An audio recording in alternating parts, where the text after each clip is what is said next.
நம்ம சேனல பார்க்குற வரைக்கும் நண்பர்களே, சிவா சார் கிட்டத்தட்ட 300க்கும் மேற்பட்ட படங்கள நடிச்சிருக்காரு. அதுல ராஜா, வக்கீல், போலீஸ்ன்னு பல வேடங்கள் போட்டாலும், ஒரு ராணுவ வீரனா அவர் நடிச்ச படங்கள்ல ரொம்ப முக்கியமான ஸ்பெஷலான படம் ஒண்ணு இருக்கு. அதுதான் 1963ல வெளியான ரத்த திலகம். எங்கள் உடலிலே ஒரு துளி ரத்தம் இருக்கும் வரை எங்கள் இடத்திலே ஒரு அங்குலத்தை கூட நீங்கள் தொட முடியாது. ஏன் இந்த படம் ஸ்பெஷல் அப்டின்னா, இது சும்மா ஒரு நார்மலான கதை கிடையாதுங்க. 1962ல இந்தியாவுக்கும், சீனாவுக்கும் ஒரு பெரிய போர் நடந்துச்சு. அந்த போருடைய தாக்கம் குறையறதுக்கு முன்னாடியே, அடுத்த வருஷமே அதாவது 1963லயே அந்த போர மையமா வச்சு எடுக்கப்பட்ட ஒரு உணர்ச்சிகரமான காவியம் தாங்க இந்த படம். வாங்க இன்னைக்கு இந்த ஒரு வீடியோல இந்த ரத்த திலகம் படத்துடைய சுவாரஸ்யங்களையும், அது ஏன் ஒரு மஸ்ட் வாட்ச் மூவின்னு தான் நம்ம இன்னைக்கு பார்க்க போறோம். Hello hello hello. எல்லாருமே ஸ்கிப் பண்ணாம கடைசி வரைக்கும் பாருங்க. சரி வாங்க பார்க்கலாம். பசுமை நிறைந்த நினைவுகளே, பாடித் திரிந்த பறவைகளே. கதை என்னன்னா, நம்ம ஹீரோ குமார், அதாவது சிவா சார், அதுக்கப்புறம் ஹீரோயின் கமலா, ஷாவித்தை. இவங்க 2 பேருமே எலியும் பூனையுமா சண்டை போட்டுட்டே இருப்பாங்க. இவங்க 2 பேருமே காலேஜ்ல தான் படிச்சுட்டு இருப்பாங்க. அப்போ காலேஜ் ஃபங்ஷன்ல ஒத்தெல்லோ அப்படின்னு சொல்லக்கூடிய ஒரு நாடகத்தை 2 பேருமே சேர்ந்து போடுவாங்க. இதனாலேயே 2 பேத்துக்குள்ள காதல் வந்து உருவாயிருது. இவங்க 2 பேரும் லவ்வர்ஸா இருக்கக்கூடிய இந்த சிச்சுவேஷன்ல கமலாவுடைய அப்பாவுக்கு உடல்நிலை சரியில்லாம போயிருது. சோ அதனால கமலா வந்து இவர பிரிஞ்சுட்டு சைனாவுக்கு போக வேண்டிய ஒரு சூழ்நிலை உருவாயிருது. இப்போ இதோட கதை முடிஞ்சான்னு கேட்டீங்கன்னா, அதான் இல்ல. நம்ம ஹீரோயின் சைனாவுக்கு போயிடுறாங்க.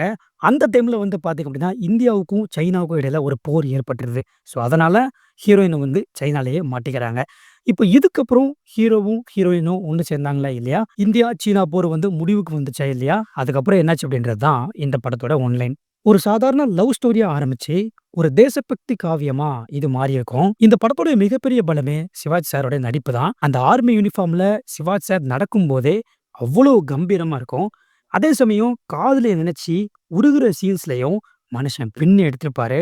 படத்துக்குள்ள ஒரு காலேஜ் ஃபங்ஷன் வரும். அதுல சிவாஜி சாரும், ஷாவித்ரியும் ஷேக்ஸ்பியரோட ஒத்தெல்லோ நாடகத்தை நடிச்சு காட்டுவாங்க. சிவாஜி சார் இங்கிலீஷ்ல வசனம் பேசுற அந்த ஸ்டைல் சான்ஸே இல்ல. அவரோட பன்முக திறமைக்கு இந்த ஒரு சீன் போதும். கவிஞர் கண்ணதாசனுடைய வரிகள், கே.வி. மகாதேவன் இசை, டி.எம்.எஸ். குரல்ல ஒலிக்கிற ஒரு கோப்பையிலே என் குடியிருப்பு பாட்டு இந்த படத்துல தாங்க வருது. சோகத்தை மறக்க குடிக்கிறவங்களோட தேசிய கீதமாவே இந்த பாட்டு அப்ப இருந்திருக்குன்னா யோசிச்சு பாருங்க.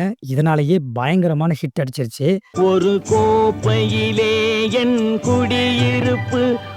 நான் ஆரம்பத்திலே சொன்ன மாரி, இது 1962 போருக்கு அப்புறமா வந்த ஒரு படம். அதனால மக்களோட தேசப்பற்ற தூண்டுறதுக்காகவே நெறைய சீன்ஸ் இந்த படத்துல இருக்கும். குறிப்பா பார்த்தீங்கன்னா, புத்தன் வந்த பாதையிலே போர் அடிக்குது அப்படின்னு சொல்லிட்டு ஒரு பாட்டு வரும். இந்த பாட்டு எத மீன் பண்ணியிருப்பாங்க அப்படின்னா, அமைதிய போதிச்ச புத்தர் பிறந்த நாட்ல, அதாவது சீனாவ தான் சொல்றாங்க. சோ இப்படிப்பட்ட ஒரு நாட்ல இருந்துட்டு போர் வருதே அப்படின்னு சொல்லிட்டு கண்ணதாசனுடைய வரிகள்ல கேள்வி கேட்டிருப்பாங்க அந்த நாட்ட பார்த்து. அதே மாதிரி சாவித்திரி அம்மாவோட கேரக்டர் வந்து பார்த்தீங்கன்னா, ரொம்ப சிக்கலானது. அவங்களுடைய சூழ்நிலையால சீனாவ சேர்ந்த ஒருத்தர கல்யாணம் பண்ணக்கூடிய ஒரு சிச்சுவேஷன் ஏற்பட்டுரும். பட் இப்படி இருந்தாலும் இந்தியாவுக்கு உளவு பார்க்குற வேலைய பண்ணுவாங்க. சோ இதனாலேயே கிளைமாக்ஸ்ல அவங்க இறக்கக்கூடிய காட்சி வரும். அந்த காட்சி கல்லையும் கரைய வச்சுரும். ஒரு சின்ன ஃபிளாஷ்பேக் நியூஸ். இந்த படம் நேஷனல் மூவிஸ் தயாரிப்பு. தாதா மிராசி டைரக்ஷன். அவ்வளோ சீரியஸான படத்துலயும் நாகேஷ் மனோரமா ஜோடியோட காமெடி ட்ராக் ரிலாக்ஸா இருக்கும். போகாதே போகாதே என் கனவா அப்படின்னு சொல்லிட்டு ஒரு பாட்டு வரும்.